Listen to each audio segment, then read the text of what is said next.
है वो थोड़ा-सा फ़ोकस और कहीं नहीं लगाएँगे, नहीं तो फिर वो सोचेंगे किडनी के बारे में, कोई गूगल कर रहा होता है और गूगल में कुछ भी सिम्पटम डालो ना तो पहले कैंसर लिख के आ जाता है या फिर जो है उसमें ये लिख के आ जाएगा कि ट्रांसप्लांट होगा तुम्हारा। तो वो लोग जो है ना ये एक तरह से जो विष की तरह जो है ना ये भी काम करता है, तो घातक होता है। अभी मेरे एक दुबई के हैं मेरे जान परिचय में ही मेरे भाई ही हैं, तो उनसे डिस्कशन हो रहा था 2 दिन पहले, तो वो यही बता रहे थे कि उनको क्या था कि कुछ कोविड के टाइम पे एसिडिटी की दिक्कत हुई थी। काफ़ी लंबा 6 महीने बाद बेचारे रिकवर हुए, तो उन्होंने क्या किया, वो एसिडिटी के सिम्पटम देख के गूगल कर लिया और जीआरडी करके उनका डायग्नोसिस एलोपैथी वालों ने बना दिया था। तो बस बोले कि पहले तो एसिडिटी कम थी लेकिन जब से मैंने रिपोर्ट और गूगल करना शुरू किया मेरी एसिडिटी बढ़ती गई। तो 3 महीने बाद वो मेरे संपर्क में आए, फिर उन्हें समझाया तो उनका ट्रीटमेंट चला कुछ और ट्रीटमेंट मानसिक ट्रीटमेंट ज़्यादा चला। तो मरीजों को ये सब में भी बड़ा फँस जाते हैं वो। तो आपका जो प्रश्न था वो बेसिकली ये था कि मिट्टी का लेपन वाला, तो वो यस सर। आफ्टरनून में हाँ, ये व्यवस्था है कि ग्राउंड में पैर डाल के बैठाया जा सकता है, तो वो कर सकते हैं। नहीं पैर डाल के तो चलने का सबसे सरल तरीका है, तो जो चल सकता है तो सहजता से उन्हें चलाएँ। तो ये सब भी कई बार जो है करने की ज़रूरत होती है और मिट्टी का लेप आफ्टरनून में करिए, बेहतर रहेगा। बैंडेज से कर सकते हैं, कल प्रोसेस मैंने वैसे बताया ही था, यस तो सर। वैसे करिए। और सर इसकी भी जो दोपहर में भी करना है तो ये डेली जैसे 15 दिन अवगाह से दिया जा रहा है तो इसके साथ ही हम कर सकते हैं हाँ, कंटिन्यू। ये करें और प्लेट थेरेपी करें। पहले दिन से ही उनको औषधीय हवन में बैठाएँ। आप जी। देखेंगे कि पेशेंट अभी देखिए ना सुनने में कितना अच्छा लग रहा है कि सुबह औषधीय हवन होगा, फिर मेडिटेशन होगा, फिर उनका नाश्ता बढ़िया वो जो प्लेटें मैंने बहुत सारी शेयर की हैं ग्रुप में, यस सर। वो वाला नाश्ता चलेगा, फिर पंचकर्म चलेगा, उनका अवगाह चलेगा, फिर उसके बाद जो है उनकी मिट्टी थेरेपी होगी, फिर उनकी प्लेट थेरेपी होगी, फिर शाम को उनको दोपहर में जो है उनको एक हम लोग जो है पाठशाला सिखाएँगे, फिर शाम को भजन संध्या करेंगे। तो मतलब इतना आनंद सुनने में ही आता है, तो करने में तो एक्चुअल में बहुत आनंद आता है। आप जब यस सर। अपने-अपने जगहों पे करेंगे तो बहुत आनंद आएगा। और आप लोगों के पास ज़रूरी नहीं है कि पूरा आईपीडी सेटअप जब बनेगा तब करेंगे कि जी ताजमहल होगा, तब कब्र का दीदार करने के लिए हम टिकट लगाएँगे और तब फिर जो है लेके आएँगे लोगों को। इन चक्करों में नहीं पड़िए, जैसी व्यवस्था है पेशेंटों को बुलाना शुरू करिए। अगल-बगल में कोई होटल, कमरा ऐसा-वैसा जो भी है बुकिंग करिए, देखिए, बुलाइए, बोला आ जाओ बस। शुरू करेंगे ना द ज़्यादा से ज़्यादा क्या होगा, 2-4 दिक्कतें ज़्यादा आएँगी, लेकिन शुरू करिए ये सब। कई बार हम लोग इसी संकोच में बैठे रह जाते हैं कि अब आईपीडी सेटअप नहीं है, कहाँ से करेंगे? अरे क्लिनिक तो है ना, एक पंचकर्म रूम छोटा-सा बना लो, बस लेट बाथ होना चाहिए और इतनी व्यवस्था तो करी ही जा सकती है, किसी भी देश के किसी भी शहर में की जा सकती है। तो उतने में ही शुरू कर दीजिए। बहुत सारे और हम लोग तो फिर भी क्वालिफ़ाइड हैं, पढ़े-लिखे हैं, सालों से कई लोग आप लोग प्रैक्टिस में हो, जो झोला-छाप लोग हैं, बड़े-बड़े महाराज बने घूम रहे हैं, नाम नहीं लूँगा किसी का, वो लोग तो कभी संकोच नहीं करते। शुरू हो जाते हैं सुबह से लेके रात तक उनका कुछ न कुछ चलाते रहते हैं कार्यक्रम। तो करना है बस ये एक संकल्प लीजिए और लग जाइए। बाकी अब आज शुरू करते हैं सत्र को, काफ़ी 10 मिनट ऊपर ही है। तो मेन आज का डिस्कशन रहेगा क्लिनिकली हम लोग हिस्ट्री टेकिंग पे कैसे काम करें और सबसे ज़्यादा ज़रूरी है पेशेंट के एक्सपेक्टेशन मैनेजमेंट पे, क्योंकि पेशेंट जब आता है तो दुनिया भर की दुविधाएं, कहानियाँ, किस्से, सोशल मीडिया, गूगल और बहुत सारी चीज़ें पढ़ के सुन के आ रहा होता है, तो उसकी जिज्ञासाएं भी बहुत होती हैं और कन्फ्यूजन भी बहुत ज़्यादा होता है। और विश्वास वो आप पे तभी करेगा जब आप ऑथेंटिक रूप में कुछ दिखाएंगे। तो ऑथेंटिक रूप में दिखाने के लिए अगर आपके पास बहुत ज़्यादा इन्वेस्टिगेशन बिफोर आफ्टर की रिपोर्ट्स नहीं है, तो किडनी केयर वैद्य के ग्रुप्स में जो कुछ भी मेरी ओर से शेयर किया है वो आप लोगों का अपना भी है उतना ही जितना मेरी ओर से मैंने शेयर किया है। तो आप लोग उसे पूरी अथॉरिटी के साथ ये बताएं कि ये देखिए हमारे अभी तक के और भी हमारे बहुत सारे परिणाम रहे हैं किडनी में। ये एक पेशेंट है जो 1 पे पहुंचा है 4 से, ये पेशेंट है जी देखो 19 क्रेटनाइन का आया था जी, अभी ये 5 पे चल रहा है। तो इस सारे रिपोर्ट्स को आप लोग अपने लिए यूज करो। आप जो है डीएनए कायाकल्प प्रोटोकॉल का नाम अपने लिए यूज करो। आप इस तरह से जो है चाहे वो कोई भी हम लोगों ने जो डाइट प्रोटोकॉल बनाई है या जो भी नाम दिए हैं वो सब आप लोग अपने लिए यूज करो बिना किसी संकोच के। और बिना किसी इस बात के कि नहीं कि मैं कुछ आपको बोल दूंगा या कुछ नहीं। ये सब इसलिए है कि जो कुछ अपन ने बनाया है वो आप सबके भी काम आए। मुख्य मकसद ये है कि आप सबके काम भी आएगा तो नीचे अपने आप ही मरीजों के, रोगियों के भी काम आएगा। तो आप लोग इन सर आवाज बहुत धीमी आ रही है, आवाज बहुत धीमी आ रही है। आवाज सभी को मुझे लगता है सही आ रही होगी। आवाज आ रही है आप लोगों को? बहुत स्लो हो गई। आ रही है नहीं, सर, ठीक है। सही बहुत आवाज आ धीमी रही हो गई है। ठीक आ आप रही है। हो सकता है कई बार क्या होता है ना, मैसेज या कॉल आ जाती है तो मोबाइल में वॉल्यूम अपने आप ऑटो कम हो जाता है। तो अगर ऐसा कुछ दिक्कत हो तो एक बार लॉग आउट करके वापस लॉग इन कर लीजिए। मुझे लगता है कि फिर दिक्कत नहीं रहेगी। तो हम जो बात कर रहे थे कि अपने जितने भी प्रोटोकॉल्स, टेक्निक, तरीके जो कुछ भी बताए हैं, चाहे वो इन्वेस्टिगेशन वाले पार्ट हों, आप लोग निसंकोच उनको शेयर करिए। और अगर आप पे अपना ऐसा रिकॉर्ड बन रहा है तो उसको भी ग्रुप में ज़रूर साझा करिए, जिससे कि बाकी लोगों को भी वो एक तो मोटिवेशन भी मिले, एक सपोर्ट मिले, एक क्या होता है कि एक कॉन्फिडेंस भी बढ़ता है जब इस तरह से और भी लोग कई सारे रिजल्ट दे रहे होते हैं। पहला काम ये करिए। दूसरा काम कि जब मरीज आए तो उसकी जितनी भी दुविधाएं हों, पहले तो उनकी सारी बात सुनेंगे। और हमेशा रोग में, कोई भी रोग हो, ना सिर्फ किडनी का रोग, हमेशा पहला जो चिकित्सा का हमें काम करना है वो प्रधान वेदना पे करना है। तो हमेशा प्रधान वेदना उस व्यक्ति की क्या है वो हमें समझनी है। कई बार होता है कि पेशेंट आ रहा है, वो जोर दे रहा है कि मेरे को दर्द हो रहा है, और हम देख रहे हैं कि किडनी की दिक्कत है। तो उसके लिए किडनी की दिक्कत तो ठीक है जो हमें दिख रही है, लेकिन उसकी प्रधान वेदना भी हमें देखनी है कि वो बार बार जोर दे रहा है दर्द पे। तो हम उसको, अगर उसकी प्रधान वेदना पे कुछ, चाहे भले ही सिम्टमेटिक हमें कुछ करना पड़े, हमने अगर आउटकम नहीं दिया तो वो आपको छोड़ के भाग जाएगा। तो हमेशा फोकस करें। और प्रधान वेदना का मुख्य पर्पज़ मेरा इस शब्द को बोलने का ये है कि हर बीमारी में एक जो है वो मुख्य रोग होगा। जैसे वो किडनी की दिक्कत लेके आएगा, या हो सकता है डायबिटीज़ की दिक्कत लेके आएगा, बीपी की दिक्कत लेके आएगा, थायराइड लेके आएगा।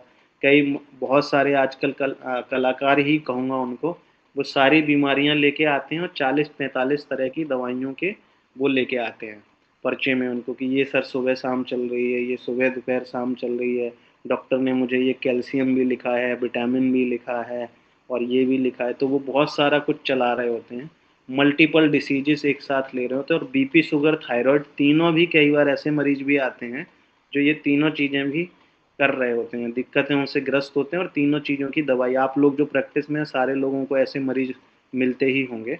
तो हमें उसमें क्या करना है कि हमें एलोपैथी स्टाइल नहीं अडॉप्ट करनी। हम लोग फिर उसमें क्या करते हैं कि हम लोग भी बहुत बार, कई बार, अच्छा थायराइड है तो कांचनार दे दें, अच्छा बीपी है तो चलो इसको चंद्रप्रभा दे दें, और इसको जो है शुगर है तो इसको हम ये वाला कुछ दे दें। तो ऐसे नहीं करना है। उस रोग का मूल कारण समझ के प्रधान वेदना पे जाना है। तो उसके लिए सबसे ज़्यादा जरूरी क्या लगेगा कि हिस्ट्री टेकिंग में जाना है। जितनी डीप डाइव आप करेंगे, जितना समय देंगे, उसमें उसके स्वप्न के बारे में भी पूछें, उसके पिछले 7 दिन की डाइट के बारे में भी पूछें, उसे टाइम दें और उसको रिलैक्स होने दें, उसकी नाड़ी जरूर देखें। कई बार क्या होता है कि आयुर्वेद में लोग आते हैं तो उनकी ये भी एक उम्मीद होती है कि वैद्य जी नाड़ी पकड़ के बहुत सारा कुछ बताएंगे। तो थोड़ा सा नाड़ी पकड़ के बात, पित्त, कफ आप सब लोग बहुत आराम से समझ सकते हैं। आप सब लोग जो प्रैक्टिस में है, कोई विशेष नहीं है, कभी इस पे भी कुछ चर्चा कर लेंगे। तो नाड़ी पे सिंपली करना यही है कि अपन हाथ लगाएं, मरीज को ऐसे देखें, और बात, पित्त, कफ में किस चीज़ की गति ज़्यादा है तो उसी हिसाब से उससे प्रश्न पूछें। जैसे अगर बात की गति ज़्यादा दिख रही है तो उसे दर्द होगा, उसे घबराहट, बेचैनी होगी, उसे कॉन्स्टिपेशन होगा। ये सब बहुत कॉमन सिम्टम्स हैं जो उसको मिलेंगे ही मिलेंगे। दूसरा है पित्त की गति बढ़ी हुई मिल रही होगी तो उसे एसिडिटी हो सकती है, उसको जो है कोई दाहा हो रहा होगा, उसको स्किन से रिलेटेड कोई इश्यूज बहुत सारे हो सकते हैं, उसको हेडेक के इश्यूज हो सकते हैं। तो ये सब पूछ सकते हैं हम लोग। ऐसे ही कफ होगा तो कफ वाले में भी हम लोग उससे पूछ सकते हैं कि आपको क्या इस तरह की कोई दिक्कत है। तो डिपेंड करता है कि हम उसमें उसको कितने अच्छे से काउंसलिंग कर रहे हैं, उसकी हिस्ट्री कितने अच्छे से ले रहे हैं। तो वो भी देखें, बीपी प्रॉपर चेक करें। कहीं वो किसी जगह पे दर्द वगैरह बता रहा है तो कई बार क्या करते हैं वैद्य लोग कि सुपरफिशियली देखा, अच्छा अच्छा ठीक है, तो उसका हाथ एक लगा देंगे ना, तो मरीज को बड़ी तसल्ली हो जाती है कि हाँ डॉक्टर साहब ने जो है छू के देख लिया, मेरी बात पूरी सुन ली, और आप ये मानो कि हमारे जो शास्त्र में चिकित्सा चतुष्पाद का एक वैद्य का 4 गुण बताए गए हैं चिकित्सा चतुष्पाद में, कि भिषक वश से होना चाहिए, यानी कि जो रोगी है वो डॉक्टर के वश में होना चाहिए। वो वश में तभी आएगा जब आप उसकी पूरी बात सुन लेंगे। कई बार होता है कि हम पूरी बात नहीं सुनते और हम अपनी बात कहने लग जाते हैं।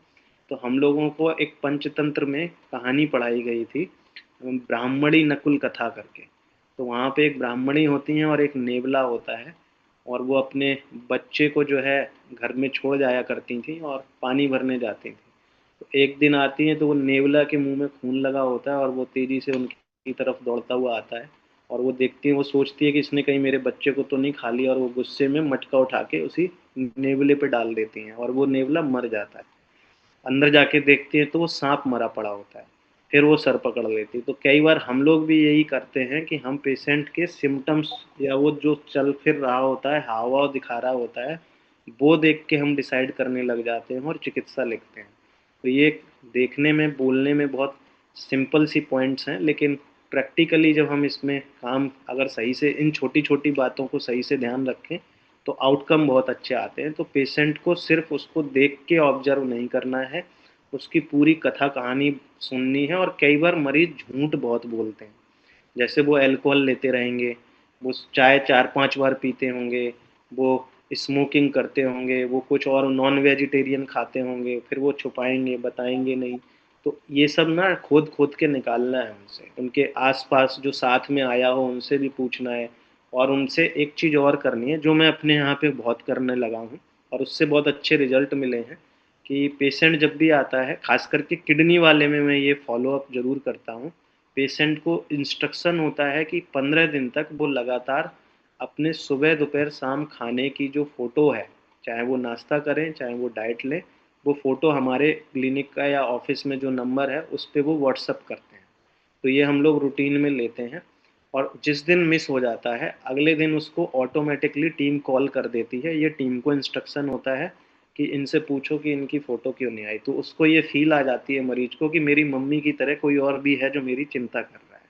तो ये केयर का पार्ट है, और आपके फिर इसमें रिटेंशन बहुत अच्छे हो जाते हैं। पेशेंट के बाद में लंबे समय तक आपके साथ जुड़े रहने की संभावनाएं बहुत हाई हो जाती हैं। और कोई अगर कोई उसके साथ कोई दिक्कत आ गई या उसने कभी कोई गड़बड़ खा लिया तो वो कॉन्शियस भी रहता है कि डॉक्टर साहब तो प्लेट मांगेंगे। और अगर वो गलती से ना कुछ छुपा के फ़ोटो भेजेगा ना तो अंदर उसके वो रहेगा कि यार मैं तो झूठ बोल रहा हूँ इनके साथ, तो वो भय खाएगा। तो ये सब जो चीज़ें हैं ये काम करती हैं, तो थोड़ा सा साइकोलॉजिकली भी इन चीज़ों को हमें ध्यान रखना है। अब आती है बात कि जब पेशेंट आएगा तो हिस्ट्री टेकिंग को हमें रिकॉर्ड भी करना है, सिर्फ सुनना नहीं है, अच्छे से उसको डॉक्यूमेंट करेंगे। और जब हिस्ट्री टेकिंग करेंगे तो उसमें एक बॉल मूवमेंट होता है, मतलब कि हमारे आंतों की गति को, इंटेस्टाइनल मूवमेंट को हमें प्रॉपरली रिकॉर्ड करना है। कोई बताएगा आप में से कि बॉल मूवमेंट को हम क्या क्या क्वेश्चन पूछते हैं बॉल मूवमेंट से रिलेटेड? कोई भी आप में से बोलना चाहे।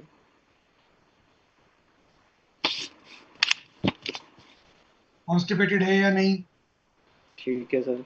आम और और निराम, मल तैर रहा है या डूब रहा है, या हाँ, पिछलता तो नहीं है। जी, और क्या हाँ, पूछेंगे? फूड पास करने के बाद हम्म लेफ्ट की कोसा में पेन तो नहीं होता है।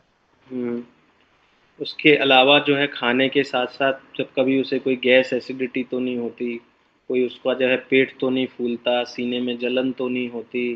तो इस तरह की चीज़ें भी हमें उस बॉल मूवमेंट वाली हिस्ट्री में प्रॉपर पूछना है, क्योंकि यहीं पे कई बार पकड़ में आ जाता है। कई बार जब वो बोलेगा हाँ जी एसिडिटी होती है, अच्छा तो दवाई खाते हो? हाँ जी खाते हैं। वो खाली पेट वाला कैप्सूल 3 साल से खा रहा हूँ, वहीं पकड़ लेना है, साले इसी से तेरी किडनी खराब हुई है। तो उसी को बंद कराना है, क्योंकि पीपीआई जो है ना किडनी फेल का एक बहुत बड़ा कॉज है। जो रेनिटिडिन चलती है, जो हमारे यहाँ पे पेंटॉप चलता है, पेंटाप्राजोल जैसी ये सब चीज़ें, रेबिप्राजोल, ये दुनिया भर के आ गए। तो ये सबसे भी किडनी की खराबियाँ बहुत होती हैं। और उनको फिर समझाना है कि ये सब ना सिर्फ आपको किडनी खराब की ओर ले जाता है बल्कि ये कैंसर की ओर भी ले जाता है। और ये सब के ना आप लोग थोड़ा अपनी मेहनत भी करते रहिए, कि गूगल निकाल के रख लेना है गूगल से कि रेनिटिडिन के साइड इफ़ेक्ट क्या है। उसमें क्लियरली मेंशन है कार्सिनोजेनिक उसमें। और अभी तो बीच में बड़े बवाल कटे थे भारत में भी, लेकिन उस पर कुछ होता नहीं, क्योंकि भारत जो है एक गिनी पिग फैक्ट्री है दुनिया के लिए। यहाँ पे ह्यूमन वैल्यू जो है सबसे कम है। यहाँ पे एनिमल को प्रोटेक्ट करने के लिए गवर्नमेंट स्कीम चलाती हैं, लेकिन इंसानों को प्रोटेक्ट करने की बहुत ज़्यादा स्कीम नहीं है। हाँ, बच्चा पैदा करने पे अस्पताल की ओर से 5,000 रुपये सरकार देती है, ये होता है।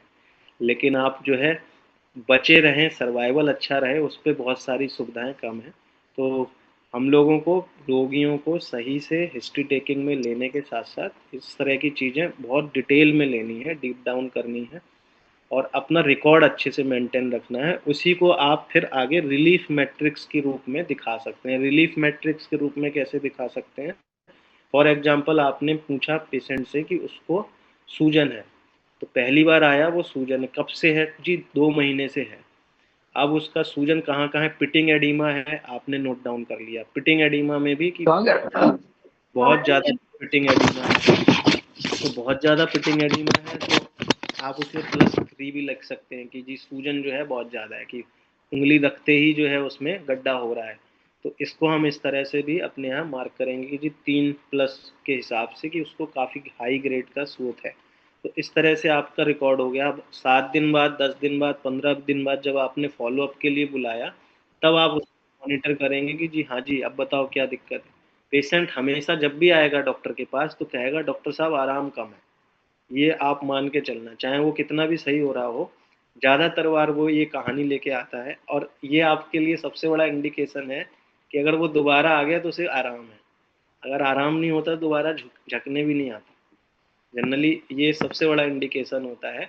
तो हम लोगों को उसका रिकॉर्ड लेकिन दिखाना पड़ेगा। जब वो आया था, कई बार क्या होता है, बहुत सारे कलाकार हैं सर कहाँ उतनी तो है सूजन, तो आप दिखा सकते हो तो भाई तेरे को तो पिछली बार इतनी हाई सूजन थी, अब तेरी कम, और तुम आए थे तो पेन इतना ज़्यादा था, अब पेन में देखो तुम भी कह रहे हो कि मैंने इस बार पेन किलर नहीं खाया, गैस की दिक्कत के लिए गोली नहीं खाई, तो जो कुछ भी, तो उस तरह की दिक्कत को आपको रिकॉर्ड भी रखना है, जिससे वो आगे के फॉलोअप में भी बहुत हेल्पफुल होती है। और दूसरा, चूंकि आजकल डिजिटल ज़माना है, तो कई बार होता है कि ज़रूरी नहीं है क्योंकि मेरे लिए दिक्कत क्या होती है कि मैं बहुत सारी चीज़ों में इन्वॉल्व होने की वजह से मरीजों से एकदम से मिल नहीं पाता हूँ। तो इसका एक मैंने नया तोड़ निकाला है, आप लोग भी चाहें तो अपने यूज कर सकते हैं। अभी हम लोग अपने सबका वैद्य के प्लेटफॉर्म से ऐसे पेड कैंपेन भी शुरू करने जा रहे हैं। तो वहाँ पे क्या करते हैं हम लोग कि जो 10, 5, 15 मरीजों को मैं इकट्ठा एक ही दिन एक टाइम दे देता हूँ, और उन्हें अपने जूम में लाइव जोड़ लेता हूँ, वेबिनार टाइप से। और वो पेड पेशेंट होते हैं मेरे, मतलब कि जो बिल्कुल ही कह रहे हैं कि नहीं डॉक्टर साहब आपको ही दिखाएंगे, तो फिर उनसे कहते हैं कि ठीक है जी, आप जो है 5 बजे वेबिनार एक हम करेंगे, उसमें जुड़ जाना। तो उसमें हम उन्हें 10, 15, 20 लोगों को जोड़ लेते हैं। तो आप, एक तरीका ये है कि ज़्यादा पेशेंट हो रहे हैं तो आप एक साथ वेबिनार में जोड़ लो। उनसे फीस लेते हैं हम लोग प्रॉपर कंसल्टेंसी की, जिससे कि वो ड्रॉप आउट ना करें, वो पूरी बात सुने, पूरी बात कहें, पूरे क्वेश्चन पूछें, और फिर वो जो अगर उन्हें समझ में आ जाए तो प्रॉपरली ट्रीटमेंट भी अडॉप्ट करें। क्योंकि फ्री वाले जो मरीज आप जोड़ोगे, फ्री वाले लोगों का ड्रॉप ऑफ बहुत ज़्यादा होता है। आपसे दुनिया भर का ज्ञान पूछ लेंगे और आपका टाइम ख़राब करके चले जाएंगे। तो कोशिश करिए कि इस तरह की व्यवस्था में भले ही आप 25 रुपये लें, लेकिन एक फ़ीस ज़रूर छोटी सी लें ऑनलाइन वाले पार्ट में। और दूसरे जो आपके यहाँ फॉलोअप करके जा चुका है, एक बार दिखा चुका है, तो उसे भी ऑनलाइन करना शुरू कर दें कि अब अगली बार अगर आप नहीं आ पा रहे हो तो संडे के दिन या मंडे के दिन या शनिवार के दिन मैं शाम को 5 बजे ऑनलाइन होता हूँ, आप उस सेशन में ही जुड़ जाना, आपकी बात पूछ लूँगा, हिस्ट्री टेकिंग कर लूँगा। और उसका फ़ायदा पता क्या और होता है कि जो 10 मरीज आपसे आज पहली बार जुड़े हैं और 5 मरीज फॉलोअप के उसमें जुड़े हैं, तो वो फॉलोअप वालों पे आपको ज़्यादा हाईलाइट करना है। हाँ बताओ कितना आ रहा है? उनने कहा हाँ जी सर अब क्रेटनाइन मेरा कम हो गया। तो वो जैसे ही सुनेंगे ना, बाकी 10 लोग इम्प्रेस हो जाएंगे। वो आपके और ज़्यादा जो है ना, आपको एक तरह से वो प्रत्यक्षम किम प्रमाणम वाला सिद्धांत है कि प्रत्यक्ष में सुन लेंगे कि हाँ जी देखो डॉक्टर साहब के साथ तो वो मरीज भी जुड़े हैं जो फॉलोअप में हैं, जो लंबे समय तक सही हो रहे हैं। तो टेक्नोलॉजी का सही यूज करना है। अभी टेक्नोलॉजी का सही यूज नहीं कर रहे हैं हम लोग। जनरली क्या करते हैं, हम स्क्रॉल करते हैं स्क्रीन को, कि सुबह एक झाड़ू वाला ऐड देखा, फिर कोई दूसरा ऐड देखा, फिर एक डांस वाला ऐड देखा, फिर मिमिक्री वाला देखा, फिर वो एआई कोई अमेरिका में बैठा हुआ कुछ और दिखा रहा है आपको।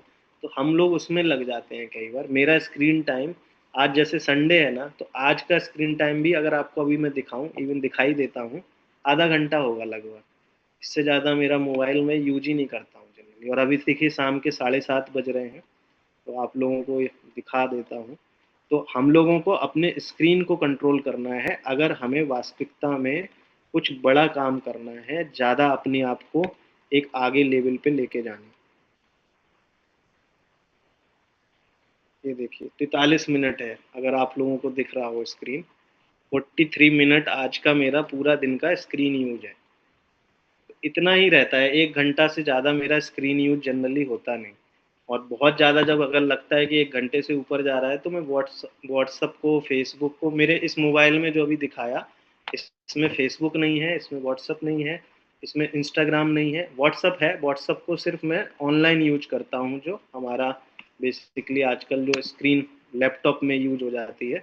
तो हम लोग इस तरह से अपने समय का सदुपयोग कर सकते हैं, क्योंकि दिन में घंटे तो 24 ही हैं, 7-8 घंटे सोना भी है, 2-4 घंटे पर्सनल फैमिली को और अपने पर्सनल चीज़ों में भी देने हैं, ले दे के बचेंगे 12 घंटे।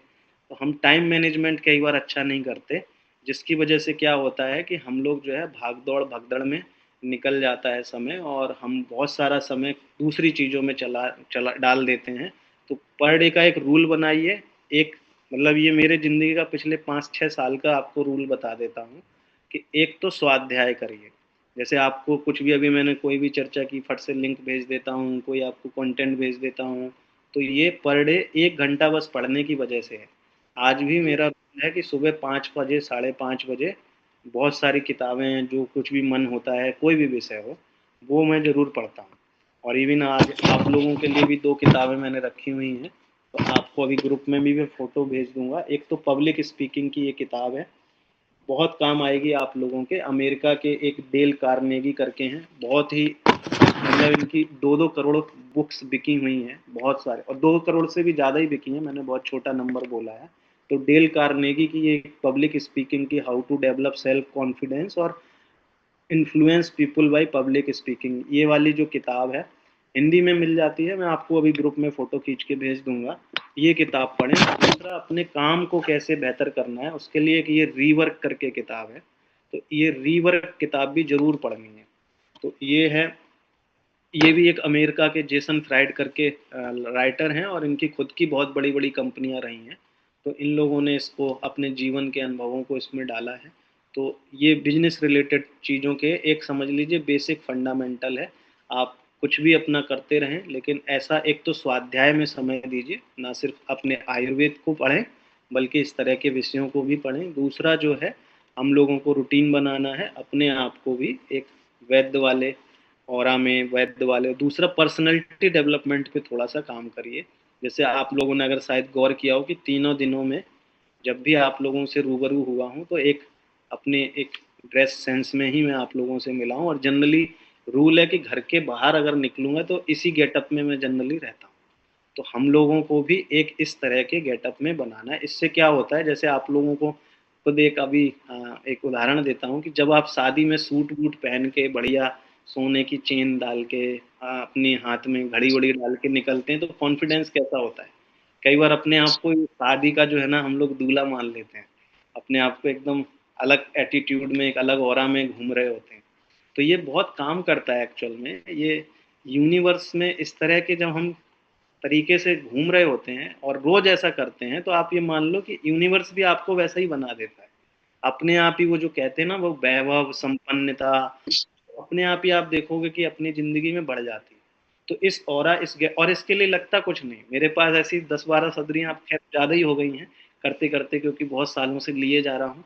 तो और एक बार ले लेते हैं तो चल ही रही है, 5-7 साल से भी ये पहन रहा हूँ मैं।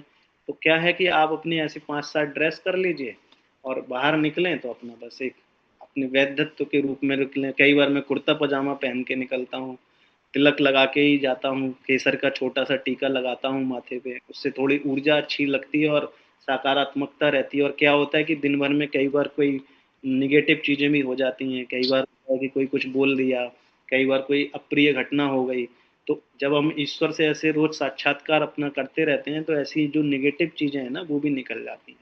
तो ये सिर्फ मतलब ये सत्र का पर्पस सिर्फ यही नहीं है कि आप लोग क्लिनिकल पार्ट में बस कुछ सुन लें और चले जाएं। अपने आप को भी हम लोगों को रूटीन में ये डालना है। आप में से कई सारे बहुत वरिष्ठ भी हैं और मुझे उम्मीद है कि आप में से बहुत सारे लोग इस तरह की चीज़ें करते भी हैं। तो ये भी एक चीज़ें जोड़िए और फिर बात करते हैं वापस अपने क्लिनिकल पार्ट पे। तो पेशेंटों की अच्छे से हिस्ट्री लें, अच्छे से काउंसलिंग करें और जब खुद हम ये सब चीज़ें कर रहे होते हैं तो आप यकीन मानिए। अच्छा, एक और चीज़ आप लोगों को बढ़िया एक मेरी लर्निंग बताता हूँ। जब से मैंने पद्मासन शुरू किया है, कुछ लगभग 2.5 साल 3 साल होने जा रहे हैं अब तो मेरी ना कुछ व्यसन थे वो छूट गए। जैसे कि अगर आप लोगों को दुनिया में किसी को शराब छुड़वानी हो तो आप पद्मासन शुरू करा दीजिए। पद्मासन से होगा क्या, ऊर्जा चक्र शुरू हो जाएगा एक्टिव होना, आपके मूलाधार एक्टिव होने लगेंगे, आपकी नाड़ियां जो हैं एक अलग स्तर पे। और पद्मासन करना कैसे, आज मैंने वीडियो लिंक डाली है, बहुत सरल है, आप में से ज़्यादातर सभी लोग जानते होंगे। तो उसको जब करते हैं ना तो आप ठंडा पानी ज़्यादा पी के देखना कभी।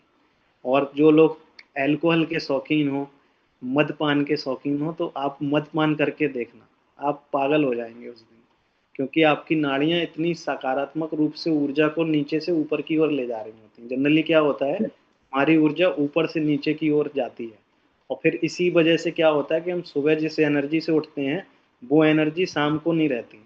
तो आप देखना कि जब आप ये सब करोगे ना तो आपकी जैसी एनर्जी सुबह है शाम को भी वैसी एनर्जी रहेगी। उल्टा क्या होगा कि आप जितना ज़्यादा एफर्ट अपने मन वाला डालोगे, मतलब काम जैसे करोगे, तो जैसे मेरे ये सब काम ना, जैसे आप लोगों से बातचीत है, मुझे बहुत आनंद आता है, तो ऊर्जा बढ़ी मिलेगी। आप 8-9 बजे भी आओगे ना, कई बार घर वाले कहते हैं कि क्या कौन सी ऐसी चीज खाता रहता है तो ये होता है एक्चुअल में। ये हम लोग जब इस तरह के अपने आप को परिवेश में रोज डालते हैं तो आप खुद महसूस करोगे कि आपको ये थकान, आपको ये हैवीनेस, आपको ये इस तरह के निगेटिव फीलिंग, ये सब बंद होते जाएंगे। और हम वैद्यों में अगर ये ऊर्जा आ गई ना, आप उस ऊर्जा को सोचिए रोगियों तक कितने अच्छे तरीके से और बेहतर रूप में पास ऑन कर सकते हैं। और अपने सिस्टम के भी लोगों को अगर आपको इस तरह का कुछ करना है तो वो भी हम लोग पास ऑन कर सकते हैं। तो बहुत कुछ है हमारे हाथों में जो हम पास ऑन कर सकते हैं। तो वापस फिर से वहीं आते हैं कि हिस्ट्री टेकिंग अच्छे से लें, सही से उनकी जो है काउंसलिंग लें, पूरी बात सही से सुने, उसको रिकॉर्ड रखें, मेंटेन करें और फिर हम जो है बात शुरू करेंगे चिकित्सा पे। अब चिकित्सा में सबसे पहले जब भी चिकित्सा की बात आती है तो सबसे बड़ी खराब चीज़ ये है कि हम लोग जो है सीधे भाग लेते हैं मेडिसन में। तो मेडिसन की ओर नहीं भागना है। सबसे पहले क्या करेंगे आप बताइए, अब आप लोगों का काम स्टार्ट होता है तो हम सबसे पहले क्या करेंगे, किडनी की ही बात करेंगे हम, क्योंकि किडनी से रिलेटेड ही सत्र है। सबसे पहले क्या करेंगे, निदान परिवर्जन। निदान परिवर्जन। बिल्कुल सबसे पहला काम चिकित्सा सूत्र में ही निदान परिवर्जन करना है कि भाई तुम ये कर रहे हो, इसे रोको, ये आपके पर्पस का सही नहीं है। और कई बार होता है पेशेंट थोड़ा कहता है ये तो बड़ा मुश्किल है, तो भाई कुछ तो शुरू करो ना भाई।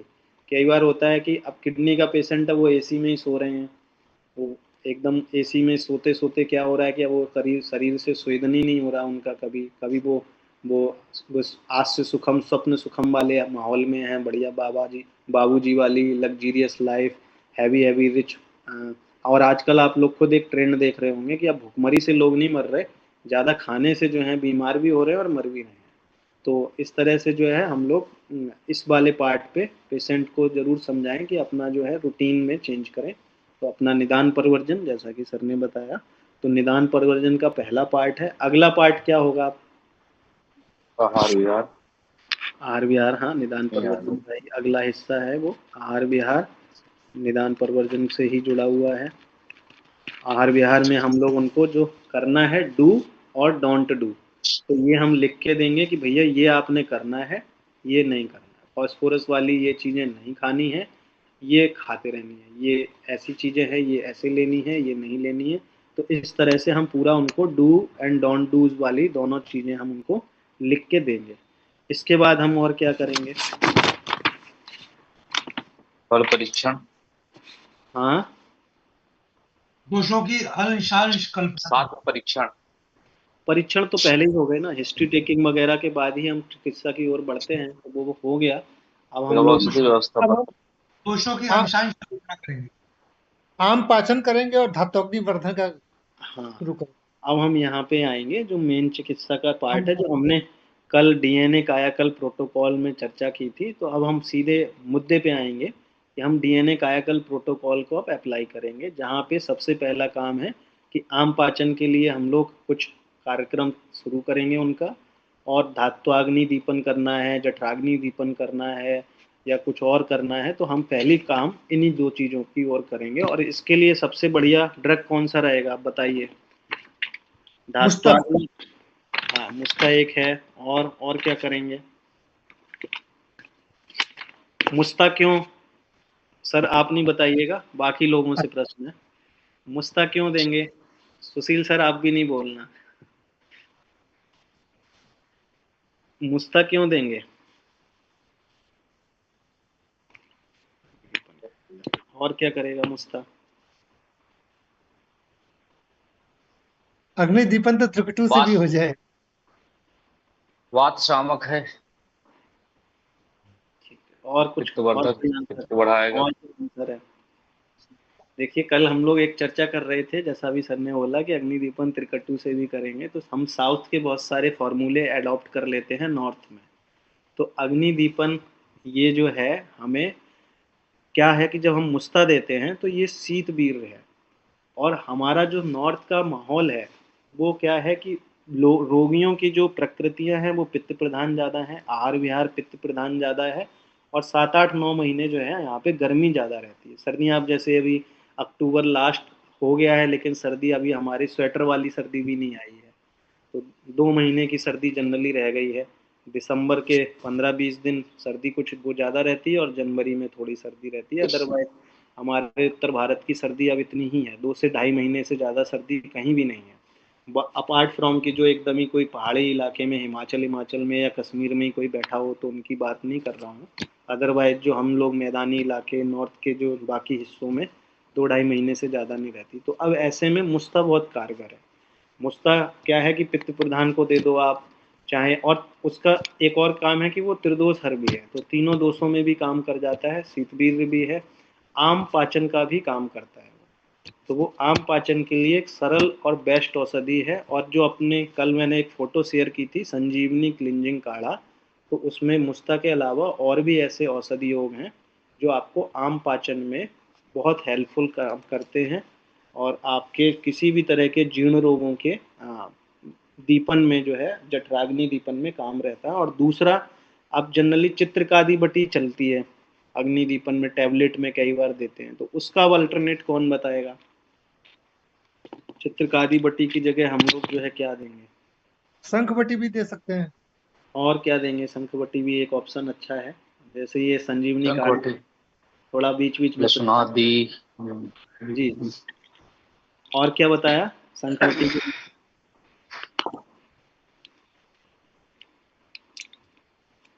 शंखवटी एक निश्चित तौर पे अच्छा विकल्प है। महाशंखवटी शंखवटी दोनों में से कोई भी चीज यूज की जा सकती है। एक है ये लसुनादी बटी है, दिख रही हो अगर आप लोगों को स्क्रीन पे, तो हम लोग लसुनादी लसुन, बटी का भी प्रयोग कर सकते मैं हैं। ही बताया था लसुनादि के। जी जी, तो ये लसुनादी बटी जो है बहुत अच्छे से हम लोग किसी भी पेशेंट में चला सकते हैं, और 2 गोली सुबह 2 गोली शाम, पहले 4 5 दिन, 6 दिन 7 दिन 10 दिन तक हम लोग जो है संजीवनी काढ़ा और लसुनादी बटी को पेशेंट को देंगे, जिससे कि आम पाचन और उनका जो है अंदर का जो शाखाओं से कोष्ठ की ओर बोला गया है हमारे शास्त्रों में कि दोषों को शाखाओं से कोष्ठ में लाना है। अब कोष्ठ में एक है कि जो अपार्ट फ्रॉम मेद विकार के रोगी हैं, तो वहाँ पे फिर हम लोग अभ्यंग और स्वेदन भी करते हैं, क्योंकि किडनी में हम लोग अभ्यंग स्वेदन को निषेध करते हैं। तो अवगाह स्वेद हमारे लिए प्रॉपर एक अच्छा टूल है। कई लोग वैसे भी आते हैं पेशेंट जिन्हें स्किन की यूरेमिया की दिक्कत होती है, और स्किन में बहुत ज़्यादा रुक्षता आ जाती है, इचिंग की, वो जो है कंप्लेन करने लग जाते हैं कि जी सर खुजली हो रही इसमें है। नाड़ी स्वेद नहीं कर सकते हैं क्या? नाड़ी स्वेद का मेरे को जरूरत पड़ी नहीं, तो इसलिए व्यक्तिगत बहुत अनुभव नहीं है।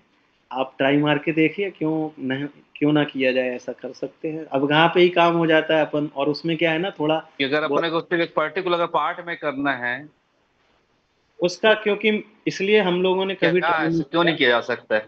जी, इसको इसीलिए मैंने ट्राई नहीं किया, क्योंकि जब कल हमने अवगाह स्वेद की चर्चा की थी, तो उसको 3 कारण बताए थे कि जी एक तो कटी प्रदेश का स्थान वायु का सीधा जो है उससे न्यूट्रलाइज हम लोग कर लेते हैं। दूसरा ग्रेविटी के अगेंस्ट में चिकित्सा उसमें हो जाती है, क्योंकि जब हम पानी में बैठते हैं तो बॉडी को पानी कभी भी हम पानी में खुद जाए तो बॉडी को पानी पहले नीचे से ऊपर की ओर फेंकता है। तो बॉडी हम कभी भी ऐसे पानी में बैठाते हैं तो आप खुद भी टब में बैठ के महसूस करिएगा पानी भर के, तो आप देखेंगे कि थोड़ी सी बॉडी ऊपर की ओर ज़्यादा फेंकता है वो पानी वापस रिवर्स, तो बॉडी एंटी ग्रेविटी में आ जाती है। तो उससे क्या है कि किडनी के फ्लो अपने आप भी बढ़ते हैं। और तीसरा काम ये होता है कि हमारा जो स्किन का पोर्स वाला पार्ट है, तो चूंकि पैर पूरे अच्छे से डूबे हुए होते हैं, कमर का हिस्सा अच्छे से डूबा हुआ होता है और चूंकि गर्माहट रहती है, तो बाकी हिस्सों से भी अपने आप ही थोड़ा सा स्वेदन हो जाता है। तो इस तरह से जो है वो वाला पार्ट ज़्यादा इफेक्टिव लगता है और तीनों चीज़ें उसमें कवर भी हो जाती हैं। तो इसलिए आज तक अपन ने दूसरे और तरफ कभी दिमाग मारा नहीं। हाँ, कई लोगों के साथ शुरुआत में जब अपन करते रहे तो उसमें बाष्प स्वेद जो स्टीम चैम्बर वाला कॉन्सेप्ट था उसमें करके देखने की कोशिश की, लेकिन रोगियों को बहुत हाई लेवल की वीकनेस जैसे ही तीसरे चौथे दिन में जाता है तो वो देखने को मिलती है। तो इस वजह से फिर उन सब चीज़ों में अपन जाते नहीं। तो बढ़िया है, अपने पास एक विकल्प है, टब वगैरह रखिए और उस पर करते रहिए। और इसके बहाने क्या है, 2-4 हज़ार रुपये ज़्यादा आप बिलिंग भी कर सकते हैं, क्योंकि बाद में अर्थ तो चाहिए ही चाहिए ना। तो इस तरह और रोगी को भी दिखता है कि हाँ जी डॉक्टर साहब कुछ करवा रहे हैं, कर रहे हैं, और उसमें कुछ पुनर्नवा दसमूल ऐसी चीज़ें भी डाल सकते हैं हम लोग, तो हाँ कलरफुल। डॉक्टर साहब, ये मृदु स्वेदन जरूरी होता है वृक्क रोगियों के लिए, क्योंकि थोड़ा भी तीक्ष्ण स्वेदन हुआ तो वो नुकसान करेगा। नुकसान करता है। तो अवगाह स्वेद जो है वो मृदु स्वेद है। मृत्यु से है। तो इस तरह से ये चीज़ें हम लोग पहला, तो अब वापस आएंगे कि निदान प्रवर्जन आहार विहार पे कंट्रोल कराएंगे, अपना डीएनए प्रोटोकॉल में एक्टिव करेंगे तो आम पाचन, और हम लोग जो है अपना धातु दीपन या फिर अवकाश अग्नि, वगैरह। तो ये करेंगे। इसके बाद जो है हम लोग रसायन की औषध योगों पे भी फोकस करेंगे। रसायन का औषध योग जो है, एक तो है सर्वतोभद्र, आप लोग चाहें तो दे सकते हैं। हालांकि नेफ्रॉन्स रीजनरेट नहीं होते, लेकिन नेफ्रॉन्स के जो ट्यूबल डैमेज हो जाते हैं, ट्यूब्स होती हैं जिनसे सप्लाई होती है किडनी में, तो वो ट्यूबल डैमेज होने के जो कारण होते हैं वो ट्यूब्स वापस रीजनरेट हो जाती हैं, ये प्रूवन है। और वो रीजनरेट होती हुई बहुत बार बहुत सारे पेशेंट्स में आप जब उनकी डीप सीटी स्कैन या फिर जो है आप उनकी और वो वाली एक जो मैंने कल भी बताई थी टेस्ट, कौन सा टेस्ट, मेरा नाम निकल रहा है दिमाग से, कल जो मैंने एक बताया था ना रेडिएशन वाला टेस्ट, तो वो हम लोग जब टेस्ट कराते हैं तो उनमें उसका जो है रिजल्ट आता है, उसमें कई बहुत सारे पेशेंटों में इम्प्रूवमेंट मिलते हैं। EGFR वगैरह में आप देखेंगे कि इम्प्रूवमेंट मिलते हैं। तो सर्बतोभद्र एक बहुत अच्छा विकल्प है। और दूसरा विकल्प जो है हम लोग मृत्युंजय कैप्सूल, मैंने जैसे कि बताया था, डॉक्टर मृत्युंजय को तो अपने सेंटर पे हर मरीज को देना चाहिए क्योंकि उनका नाम भी मृत्युंजय है। तो ये एक आप लोग देख भी सकते हैं। तो ये मृत्युंजय कैप्सूल है, स्वर्ण से बना हुआ है। इसमें स्वर्ण बसंत मालती एक मुख्य घटक है। उसके अलावा फिर इसमें थोड़ा सा पुनर्नवा मंडूर है, अर्जुन है, ब्राह्मी है। इसके अलावा इसमें गिलोय भी है, सर्पगंधा घनबटी भी है। तो इस तरह की कई सारी इसमें चीज़ें हैं। इसके अलावा एक जो है इसमें यकृत पिलिहारी योग भी है। तो ऐसे ये लीवर को ब्रेन को, आपके रेस्पिरेटरी सिस्टम को, तो हर तरह से इसको जो है ये कवर करता है। तो आप इसको यूज कर सकते हैं। इसका डोज क्या है सर, मात्रा? 1 से 2 कैप्सूल दे सकते हैं। बीडी श्रृंग रहेगा। श्रृंग अभ्रक रस भी एक, जो श्रृंगाभ्र रस बोला जाता है, तो श्रृंगाभ्र रस जी। भी अंदर इसमें डाला है, तो जो रेस्पिरेटरी ट्रैक में भी बहुत इफेक्टिव रहता है।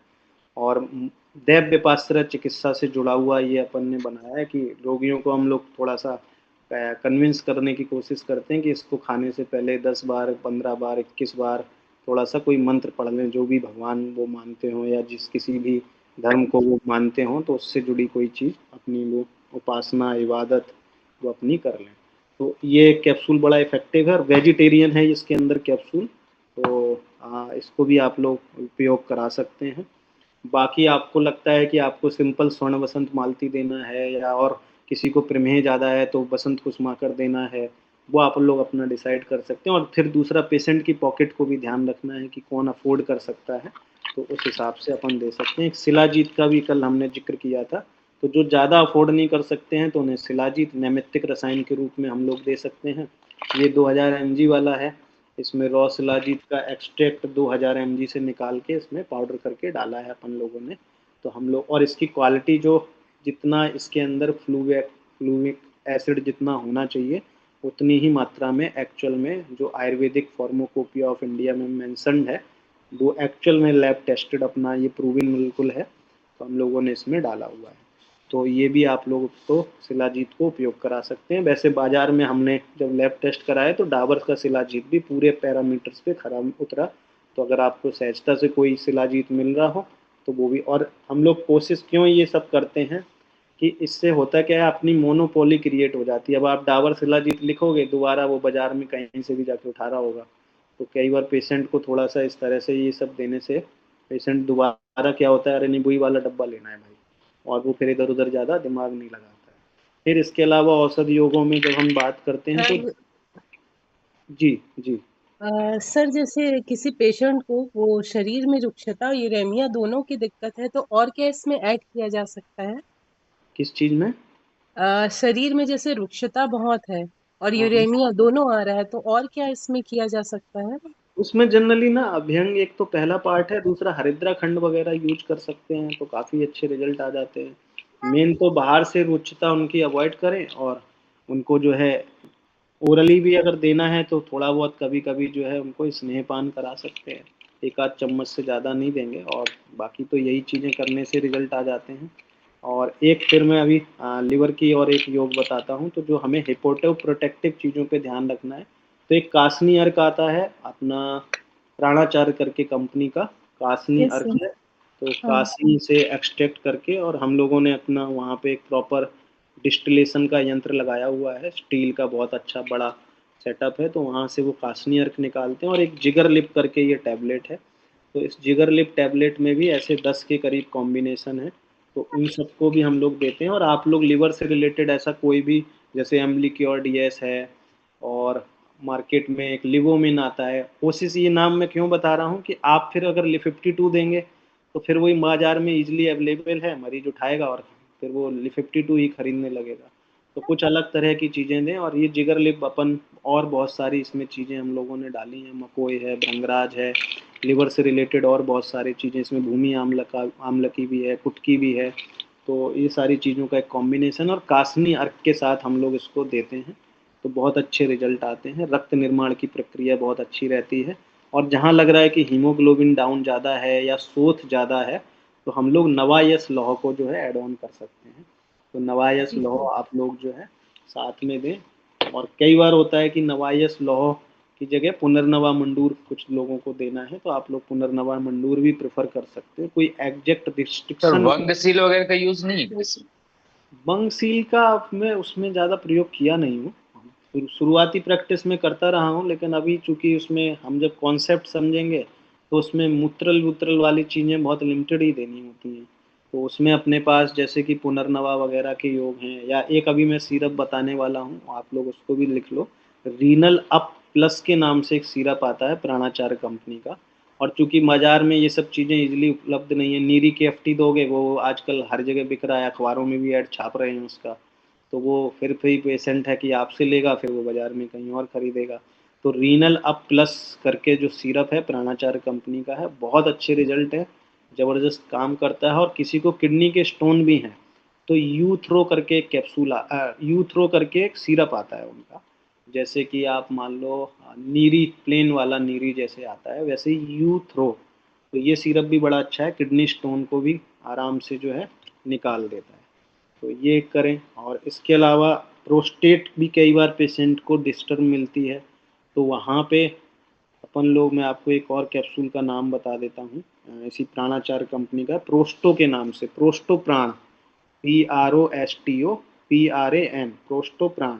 इसमें क्या है, आरोग्यवर्धनी है, कांचनार गुग्गुल है, इसमें जो है आपकी वृद्धिवादिका बटी है। तो ऐसी जो कॉमन दवाइयाँ ग्रोथ में दी जाती हैं, प्रोस्टेट की दिक्कत में दी जाती हैं, वो ऑलमोस्ट सारी कुछ एक ही कैप्सूल के अंदर उन्होंने तैयार करके दे दी हैं। तो 1 से 2 कैप्सूल आप जब कभी भी देना चाहें तो कासनी अर्क के साथ या जिगर लिप टैबलेट के साथ देंगे तो बहुत अच्छे रिजल्ट आ जाते हैं। स्टोन भी है अगर किसी को तो यूथ्रो दे दें, किडनी की दिक्कत ज़्यादा है तो आप जो है रीनल प्लस सिरप दे दें।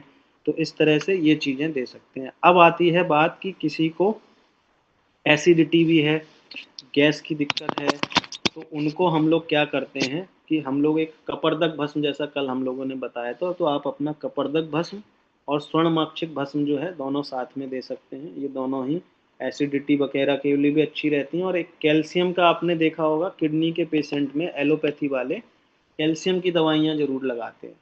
तो वो क्या है कि वो फॉस्फोरस वगैरह और उनके कैल्शियम लेवल को बेहतर बनाए रखने के लिए दी जाती हैं। तो वहाँ पे आप ये अपर्दक भस्म का जब यूज करते हैं, या प्रवाल पिष्टी दे सकते हैं। थोड़ा पेशेंट अगर अफोर्ड कर सकता है तो मोती पिष्टी भी दी जा सकती है। डिपेंड करता है पेशेंट की पॉकेट कितनी अलाउ कर रही है। मोती पिष्टी वगैरह कुछ हल्का फुल्का अगर कॉस्टली में? हाँ, तो वो दे सकते हैं। अदरवाइज मोती पिष्टी कपर्दक वगैरह। भस्म सबसे बढ़िया है। कपर्दक भस्म आप सिंपली, कॉस्ट ज़्यादा नहीं आती, कपर्दक भस्म को आप प्रयोग कर सकते हैं। अब कई पेशेंट बार आए होता है कि पेशेंट को यूरिन की दिक्कत जो है थोड़ी थोड़ी है, और उसको यूरिन बहुत हल्की मात्रा में आ रही है, खुल के नहीं आ रही है, तो हजरल यहूद भस्म भी जो है बड़ी इफेक्टिव रहती है। तो हजरल यहूद भस्म का आप लोग प्रयोग कर सकते हैं। तो वहाँ पे इन कंडीशन में हजरल यहूद दें। और पेशेंट को कई बार लग रहा है कि आपको कुछ यूरिन के सीक्रीशंस को और अच्छे से बढ़ाना है, तो गोखचुरादी गुग्गुल का भी प्रयोग कर सकते हैं। तो गोखचुरादी गुग्गुल आप लोग प्रयोग में ला सकते हैं। कोई और प्रश्न हो किसी का तो पूछिए, फिर मैं आगे और इसमें ऐड ऑन करता हूँ। वस्ता में अंतक घृत का कितना रोल है इसमें? इसमें सर वस्ता में अंतक घृत। मेरा ज़्यादा इस पे पर्सनल व्यक्तिगत अनुभव नहीं है। अगर कभी आप लोगों में से किसी ने प्रयोग करके अच्छे परिणाम पाए हैं तो दे सकते हैं। देखिए, सिद्धांत आवश्यक है। जैसा कि अपन ने डिस्कस किया कि वहाँ रुक्षता लग रही है और स्नेहपान का नीड है, तो गौघृत भी दे सकते हैं। जो सर नाम बता रहे हैं उस प्रोडक्ट को भी उपयोग में ला सकते हैं। और व्यक्तिगत अभी तक मेरे ओर से इसमें ज़्यादा अपनी आवश्यकता पड़ी नहीं, तो हमने ज़्यादा यूज नहीं किया। इसमें एक दिक्कत बहुत ज़्यादा आती है जो हमने कल भी डिस्कस की थी, कि कॉन्स्टिपेशन बहुत बोलता है पेशेंट। तो कॉन्स्टिपेशन में एक तो हमने कल आरगवध की क्वाथ बस्तियों का जिक्र किया था कि हम लोग वो दे सकते हैं, और अपन मात्रा बस्ती में स्नेह बस्तियाँ दे सकते हैं। और दूसरा एक एरंड हरित की टैबलेट है, अपनी भी आती है और मार्केट में भी कई लोगों की मिलती है। तो एरंड हरित की टैबलेट हम लोग उपयोग में लेके आ सकते हैं। 1 गोली 2 गोली रात में या दिन में जब आपको सही सुटेबल लगे, तो आप इसका उपयोग गुनगुने पानी से करा सकते हैं।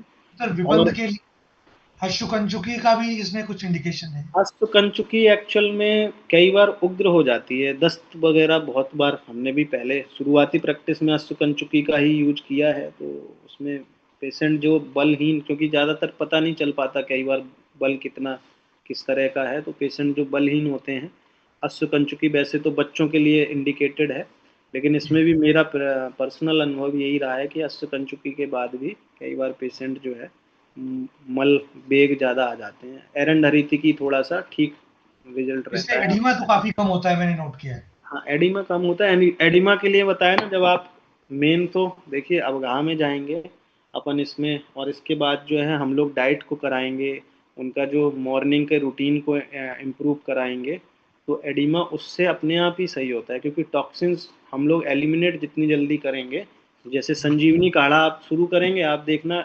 60-70% रिकवरी संजीवनी काढ़ा अकेले से दिखेगी आपको। क्योंकि हम लोग सीधा मूल सिद्धांत पे काम कर दिए कि हमने आम पाचन, धात्वाग्नि दीपन और उनकी जो है अंदर के टॉक्सिन्स को शाखाओं से कोष्ठ में लेके आने का काम, ये सब हम जैसे ही करते हैं तो 60-70% सिंगल एक इस दवाई से रिजल्ट आता है। और आगे जाके जब आप इसे लंबे समय तक देंगे तो पेशेंट कहता है जी अब तो वीकनेस बढ़ रही है जी डॉक्टर साहब, या हीमोग्लोबिन, तो मतलब इतनी इफेक्टिव दवाई है ये।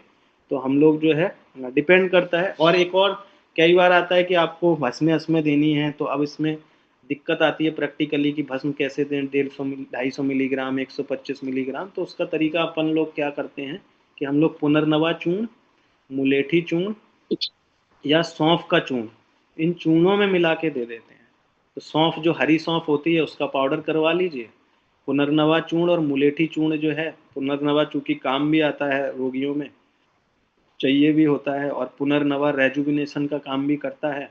उसका नाम भी पुनर्नवा है, मतलब कि वापस नया करने वाला, वापस रेजुनेट करने वाला, तो वहाँ पे बड़ा इफेक्टिव है। तो पुनर्नवा चूर्ण है, मुलेठी चूर्ण है, गिलोय चूर्ण है, या सौंफ का चूर्ण है।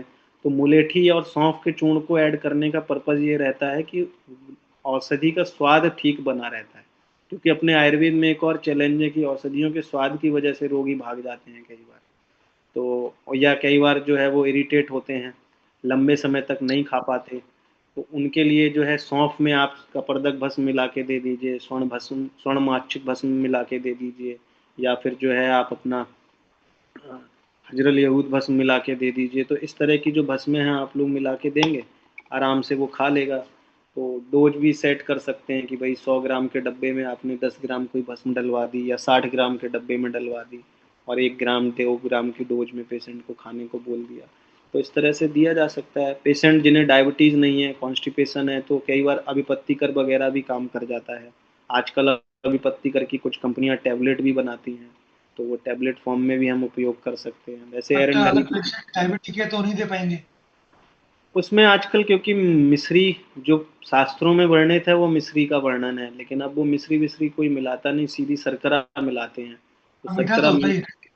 हाँ, वो शर्करा मिला हुआ वो नुकसान कर जाता है डायबिटीज वालों को, तो फिर दिक्कत है। और वो लिखते भी हैं आजकल, तो क्लियर लिखा आता है डब्बों में कि शर्करा है, उसमें शक्कर है, 60% शर्करा होती है उसके अंदर। हाँ। तो ये सब चीज़ें हैं जिनको ध्यान रखिए। अब एक कॉम्प्लिकेशन और मिलेगा आपको किडनी के पेशेंट में, जैसे अब मौसम बदल रहा है, तो वो सर्दी खांसी जुकाम बुखार की दिक्कतें लेके आएंगे। मेजरली बुखार की दिक्कत बहुत कॉमन है, जिनको कैथेटर वगैरह डला हुआ होता है, जिनको जो है डायलिसिस चल रही होती है, फीवर की कंप्लेन करते हैं। आप फीवर में क्या देंगे बताइए, कौन बताएगा?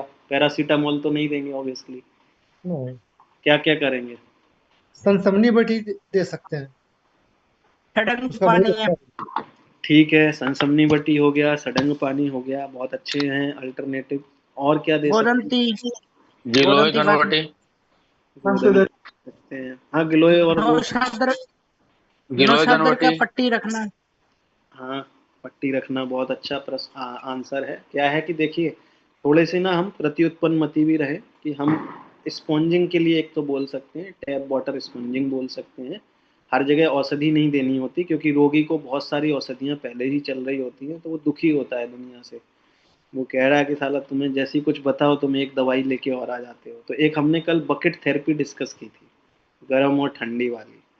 तो क्या है, आप करके देखिएगा, ये इंजीनियरिंग का एक बहुत अच्छा लर्निंग है कि हम बॉडी को जैसे ही दो तरह के टेम्परेचर में एक साथ डालते हैं, जैसे कि एक पानी बकेट में गर्म है, एक मतलब गर्म इन द सेंस गुनगुना सुखोष्ण है, और एक में ठंडा है, और आप पैर डाल के खुद बैठना, आप देखना आपके सर्कुलेशन तेज हो जाएंगे, आपका जो है अपने आप ही मूड थोड़ा सा रिलैक्स हो जाएगा। तो हम जब कभी फीवर वाले पेशेंट को ये हॉट और कोल्ड बकेट थेरेपी करते हैं, पेशेंट को बहुत अच्छे रिजल्ट आते हैं, फीवर बहुत तेज़ी से उतरता है, क्योंकि बॉडी हमारी ना ऐसे टेम्परेचर में अलग तरह से रिएक्ट करती है। उसके लिए ये टेम्परेचर एक नया टेम्परेचर है, नया एक्सपीरियंस है। तो बॉडी का एक तो इस तरह से भी हम लोग ज्वर में ये कर सकते हैं। जो आईपीडी में है पेशेंट, वहाँ तो कराया ही जा सकता है। दूसरा तरीका है कि जहाँ मौसम सर्दी वाला है, ठंडे पानी में कहाँ डालेंगे, तो फिर उसके लिए दूसरा तरीका यही है कि हम लोग एक स्पंजिंग का तरीका है, जो पुराने ज़माने के आप लोगों ने देखी होंगी पिक्चरें भी, तो माथे पे पट्टी लगा के लिटा देते थे। तो वो वाला एक तरीका आज भी कारगर है, और आईसीयू के अंदर भी बहुत अच्छे से चलता है।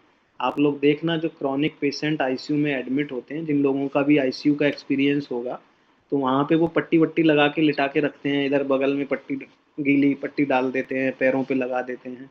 तो ये हम लोग अपने यहाँ पे भी कर सकते हैं, और पेशेंट से भी करवा सकते हैं, नॉर्मल नल का पानी और उसमें डिटॉल या अपना कुछ भी जो है त्रिफला का पाउडर डलवा के अपना पेशेंट को करने के लिए बोल सकते हैं। और दूसरा, इसके अलावा औषध योगों में जैसे कि समसमनी बटी या गिलोय घन बटी बताई, उसके अलावा जो एक फार्मूला मैं अपने यहाँ प्राय यूज करता हूँ, उसमें गोदंती भस्म, स्वर्णमाक्षिक भस्म और गिलोय सत्व, ये तीनों को इक्वल क्वांटिटी में मिला के रख लेते हैं। फिर से अगर आपको उस नाम सुनना हो, तो गोदंती भस्म, स्वर्णमाक्षिक भस्म और गिलोय सत्व, ये तीनों चीज़ों को मिला के रख लेना है। और उसको जो है इक्वल क्वांटिटी में ही मिलाना है, और आधा ग्राम की आप डोज जो है सडंग पानीय के अनुपान से देंगे, और हर 2-2 3-3 घंटे में पेशेंट को एक हमारे औसत सेवन काल में मुहुर औषधियाँ देने का जिक्र है। तो उसमें क्या है कि आपने इवन ये फॉर्मूला हमने आईसीयू में ये भी समझा कि आईसीयू में आप देखोगे क्यूआईडी भी दवाई चलती है कई बार, कि मेरोपेनम भी वो लोग कई बार 4 बार दे रहे होते हैं, मतलब जो उनका हाईएस्ट लेवल का एंटीबायोटिक है उसे भी 4 बार कई बार ठोक देते हैं। एक पेसिटाम करके एंटीबायोटिक उनका है, वो भी क्यूआईडी चला देते हैं। तो सोचिए वो इतनी केमिकल की भरी हुई दवाइयाँ भी इतने लेवल पे पहुंचा देते हैं और रिजल्ट आ जाता है, क्योंकि पहला उनका फोकस है कि पहले उनका फोकस बहुत सिंपल है कि जो सिम्टम दिख रहा है उसको पहले कंट्रोल करो, फिर दूसरा उस दवाई से कुछ बढ़ेगा देखेंगे बाद में। तो हमारे लिए तो अच्छी चीज़ ये है कि हम कोई औषधि योग देंगे तो दूसरी दिक्कत कम बढ़ती है। तो वहाँ पे हम मुहुर सिद्धांत अप्लाई करें कि किसी को फीवर ज़्यादा है, हाई ग्रेड फीवर है, तो आप स्वर्णमाक्षिक भस्म, गोदंती भस्म और गिलोय सत्व का कॉम्बिनेशन 500 मिलीग्राम में पेशेंट को हर दूसरे तीसरे घंटे में अपने सडंग पानी के अनुपान से दीजिए। बहुत अच्छे रिजल्ट आते हैं, और तीसरी चौथी डोज के बाद ही पेशेंट अपना आराम से पसीने में तर हो जाता है, और उसको निर्वात रूमों में बैठाना है जहाँ पे पेशेंट का मतलब पंखे के नीचे ना हो, तेज ठंडी हवा ना हो, एसी कूलर ना चल रहा हो, ठंडापन कम हो, और ज़रूरी नहीं है कि उसे बहुत सारे कंबल रजाई उड़ा के ही लिटाया जाए, बस हवा का सीधा वहाँ पे मूवमेंट ना हो तो भी पेशेंट अच्छे से स्वेदन कर जाता है। तो ये चीज़ें करिए। और स्पॉन्जिंग से तो ऑब्वियसली आप स्पॉन्जिंग करेंगे 2 डिग्री तक टेम्परेचर तो बहुत आराम से कम हो जाता है। तो स्पॉन्जिंग। अर्क गाजवान सर। जी, ये क्या बता रहे हैं डॉक्टर साहब, अर्क आवाज़? अर्क गाजवान। अर्क गाजवान। फिर ऐसे तो बहुत सारी चीज़ें हैं। अर्क गाजवान सर। जी जी जी, सुन लिया। हाँ जी सर। तो ऐसे बहुत सारे योग हैं। देखिए फिर वही बात है कि योगों की कमी नहीं है, और हम लोग तो इस मामले में अमीर हैं आयुर्वेद के लोग, कि हमारे पास तो फिर अमृता रिष्ट से लेके जाने क्या क्या है, तो अपन तो फिर बहुत कुछ दे सकते हैं। तो डिपेंड करता है कि कहाँ क्या देना है। कई बार होता है अजीर्ण दिख रहा है तो आप जीरका रिष्ट दे दो, फिर तो डिपेंड करता है ना सिम्टम के हिसाब से, या हमारा लसनादी बटी भी दे सकते हैं। तो हमें दिमाग ये लगाना है, सिद्धांत सही रखना है। औषधि योग तो फिर हम सबके पास बहुत सारे हैं, और हम लोग अपना कुछ भी औषधि योग उस सिद्धांत के हिसाब से फिट बैठ रहा है तो नवजवरे दिवासोपम स्नान व्यंग मैथुनम। वो जो नवजोर में त्याज्य है ना, जो 9 चीजें, जी नवजवरे दिवासोपम स्नान व्यंग मैथुनम क्रोध व्यायाम से जी वो बिल्कुल सारे वो करवाने होते हैं सर पेशेंट बिल्कुल, में, ये तो भी तुरंत कराइए। अच्छा आराम आता है। बिल्कुल डॉक्टर साहब का शास्त्र बहुत स्ट्रांग है, और इनकी भी जो बात है बिल्कुल कंसीडर करने वाली है। तो ये चीज़ें भी जो हैं हम लोगों को ध्यान रखनी है वो थोड़ा विराम देना जरूरी है। तो अपने रोगियों को भी ये सब चीज़ें करवाते रहनी है कि भाई अब 6-7 दिन तुमने लगातार खा लिया है, अब थोड़ा सा आज आपका ब्रेक कराते हैं। और एक चीज़ और भी है कि अष्टमी जो हमारे सनातन में बताया गया है, तो अष्टमी में क्या होता है कि चंद्रमा जो है जमीन के काफ़ी करीब आ जाता है। और आप लोग गूगल करके देखिएगा तो सोलर सिस्टम में क्या होता है कि उस दिन ज्वार भाटे समुद्र में बहुत आते हैं, अष्टमी के दिन और पूर्णिमा के दिन, 2 दिन ऐसे होते हैं। तो अष्टमी में मैंने बहुत जगह पे कहीं कहीं पढ़ा है धन्वंतरी स्तवन से रिलेटेड, या फिर एक भविष्य पुराण से रिलेटेड जब आप इसमें जाएंगे पढ़ने, इवन कई जगह पे रावण संहिता में भी छोटा मोटा जिक्र है। तो औषधियों को अष्टमी के दिन सबसे ज़्यादा इफेक्टिव माना गया है, क्योंकि उस दिन शरीर की चंचलता भी बढ़ी हुई होती है, और जब हम अपने नेचर के प्राण जो 5 एलिमेंट से बनी चीज़ों को सेवन कराते हैं अच्छी भावना से, ईश्वर का स्मरण करके, तो उस दिन बहुत अच्छे रिजल्ट आते हैं। तो ये भी कराएं। बाकी दैव विपाश्रय का ध्यान रखें, पेशेंट से बोलें थोड़ा अपना, ऐसे लोगों को दान करें जो वास्तविकता में ज़रूरतमंद हो। दान के नाम पे कई बार क्या होता है, उन्हें चाचा जी को दान दे देते हैं, मामा जी को दान दे देते हैं, पता चल रहा है मामा जी 2 मर्सिडीज में चल रहे हैं, या मामा जी के पास स्कॉर्पियो है। तो ऐसे दान का कोई कई बार फ़ायदा नहीं मिलता।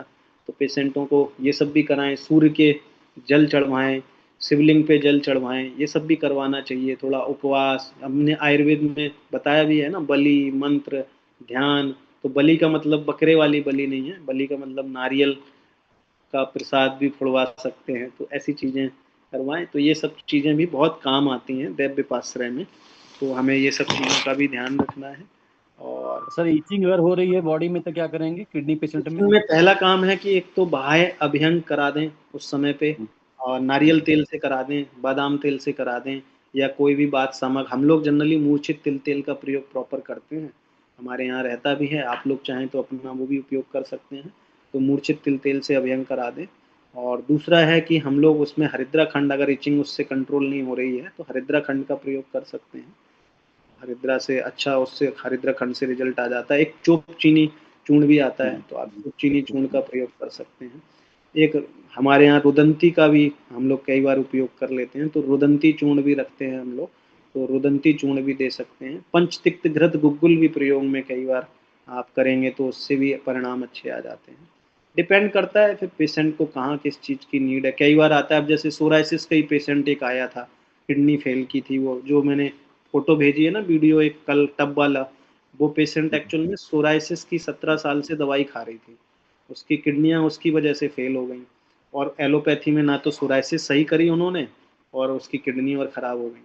तो उसको हरिद्रा खंड के साथ अपन ने यही पंचतिक्त वगैरह और यही सब चीज़ें चलाई थी, रुदंती भी दी थी उनको। और बाद में फिर अपना शुरुआत संजीवनी काढ़ा से ही हुई थी, और संजीवनी काढ़ा से बहुत अच्छे रिजल्ट आते हैं। आप लोग मतलब उस कॉम्बिनेशन को या तो अपने यहाँ पर प्रयोग करके देखिए या उस प्रोडक्ट को ही यूज करके देखिए। सबसे बेस्ट अब तक का जो है मेरा अपना अनुभव ये रहता है कि पेशेंट 40-50% वहीं सेट हो जाता है, और फिर श्रद्धा भावना में आ जाता है फिर वो। तो ये चीज़ें करिए। ईश्वर का। जी, मैंने ग्रुप में कल फ़ोटो डाली है, उसमें ये सारी चीज़ें हैं। धनिया है, उसमें आपका सौंठ है, भृंगराज है, नीम का पत्ता है, आंवला है, आपका वरुण छाल है, उसमें मकोई है, नागर मोथा है, और अनंत मूल है। तो अनंत मूल को ये जनरली शास्त्रों में कई सारे ऐसे कॉम्बिनेशन, हम जब संहिता या भैषज रत्नावली पढ़ते हैं तो मिलते हैं। तो अनंत मूल का दिमाग मेरे वहाँ से आया कि हम जब किडनी की फंक्शनिंग देखते हैं तो वो रक्त निर्माण की प्रक्रिया में भी योगदान देती है। तो वहाँ से फिर दिमाग में आया कि इसमें कुछ ऐसा जो रक्त को जो है निर्मित करने में हेल्पफुल हो। तो हम लोग उस तरह से इसमें जो है मिलाए थे, और ये बहुत इफ़ेक्टिव रहता है। तो पेशेंट का पहले पार्ट में ही सीधा एक तरह से जैसे नहीं होता है ओपनिंग आए और पहली बॉल पे छक्का मार दिया, तो ये वो वाला काम करता है। पेशेंट भी कहता है कि यार डॉक्टर तो सही मिल गया पहली बार में। तो ये बहुत अच्छा आपको रिजल्ट देगा, आपके लिए संजीवनी की तरह काम करेगा ये प्रोडक्ट। तो करिए इसको प्रयोग, और कोई और प्रश्न हो तो पूछिए, फिर हम आगे बढ़ते हैं।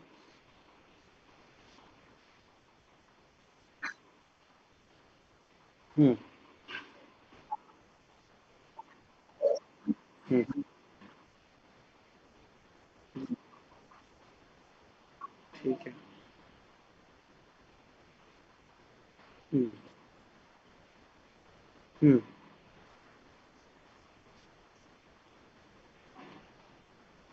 हम्म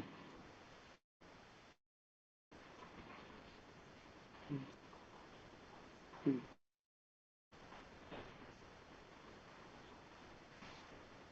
संजीवनी काढ़े से पहला तो शुरू करिए, और इसको कोई और पतंजलि के आप देखेंगे पेशेंट, मतलब उनके उसकी कोई सिस्टम की मैं बात नहीं कर रहा हूँ, क्रिटिसाइज करने वाली बात बोल रहा हूँ।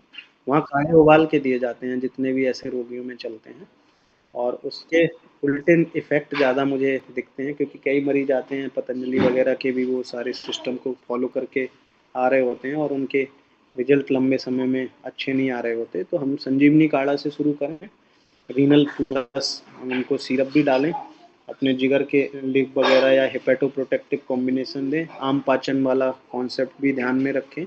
और बाकी क्या और ज़्यादा डिटेल आप थोड़ी शेयर करेंगे तो फिर बेहतर आंसर कर पाएंगे कि उनको एग्जैक्ट डिटेल क्या हम लोग उनको दे सकते हैं, वो समझ के फिर अपन शुरू कर सकते हैं। तो निकल जाएंगे ये तो, मतलब अगर डायलिसिस नहीं हुई है तो 18-19-20 ट्रीटमेंट वाले भी आते हैं, अपन निकाल के आते हैं।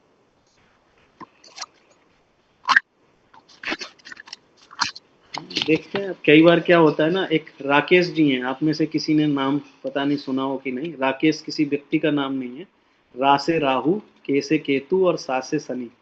तो कई बार कई लोगों के राकेश जी बिगड़ जाते हैं, तो फिर हम कुछ कर नहीं पाते उसमें। कहते हैं ना वो साध्य असाध्य, कृच्छ साध्य, याप प्रत्याख्य, ऐसे शब्द है ना हमारे शास्त्रों में। तो अब जिनके राकेश जी बिगड़ गए, फिर हम कुछ भी कर लें, फिर कुछ होना नहीं है फिर उनका।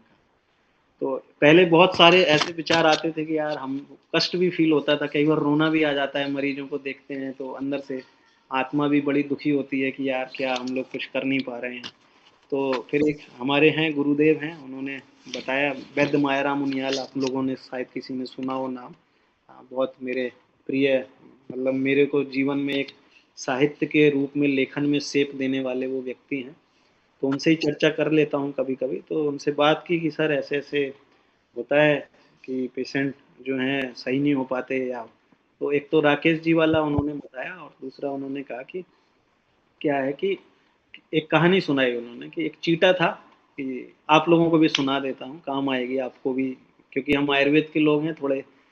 इस तरह की चीज़ें चर्चाएं हम लोग ज़्यादा कर देते हैं, तो इसको आप लोग भी बताया करिए कि एक चीटा था। तो वो चीटा जो है चल रहा था, तो किसी का पैर पड़ जाता है तो लंगड़ाने लगता है, लंगड़ाता हुआ जो है आगे बढ़ता है।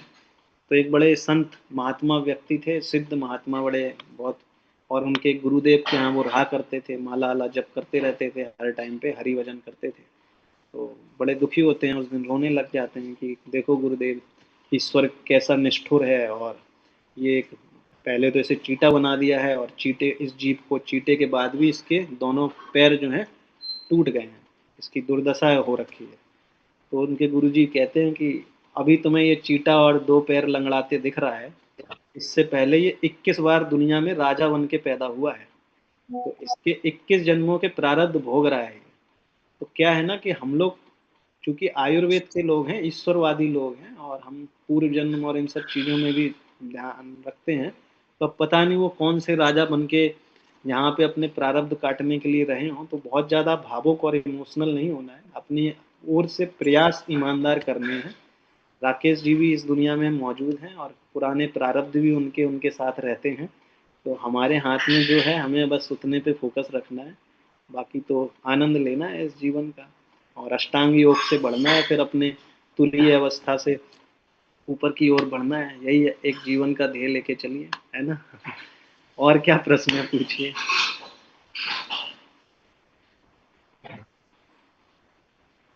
कोई और प्रश्न हो किसी का तो बताएं, बाकी फिर आप लोगों के लिए अब टास्क है कि आप सब लोग जिम्मेदारी लें, संकल्प लें। सब लोग चाहें तो थोड़ा सा कैमरा ऑन कर लें, क्योंकि अब इस तरह से 3 दिन तो रूबरू अब नहीं होंगे। ये अपना आज का फाइनल डे है, तो कैमरा ऑन करेंगे तो हम लोग आज एक संकल्प लेते हैं कि अब जीवन में जो है कुछ मजबूती से काम करेंगे, बड़े स्तर पे। इस जो हमने सीखा है, 3 दिन में समझा है, सुना है, तो आप लोग भी अपने ऐसे अनुभव जरूर शेयर करते रहिएगा, और संकल्प लीजिए कि अपने क्लिनिक पे किडनी केयर पे काम करेंगे। नहीं तो फिर ये सब 3 दिन की इतनी कहानी कथा और ये सब फिर फायदा नहीं, मुझे बहुत कष्ट इसमें होगा। हाँ, निश्चित तौर पे आप लोगों के भी फिर राकेश जी किसके कहाँ बिगड़े हैं तो मैं भी कुछ नहीं कर सकता उसमें। लेकिन ये है कि मैं चाहूँगा कि हम चूंकि वैधत्व से परिपूर्ण लोग हैं, और ईश्वर ने हमें बहुत सामर्थ्यवान रास्ता दिया है, तो हम सब लोगों की ये नैतिक जिम्मेदारी है कि हम लोग ऐसे अनुभवों को आगे समाज में भी पहुँचाएँ। और आप सबसे एक रिक्वेस्ट और है कि आप लोग लिखना शुरू करें, पढ़ना शुरू करें, और लेखन में जो भी आपको कुछ भी मन हो, अपने पास आज की डेट में पूरा एक न्यूज़पेपर भी है, वेद 24 के नाम से। मैंने ग्रुप में शेयर भी किया है, तो उसमें आपका कोई भी लेख आप जब जब भी चाहें प्रकाशित करवा सकते हैं। और हमारा नोएडा में एक स्टूडियो है, आप सब लोग हमेशा आमंत्रित है।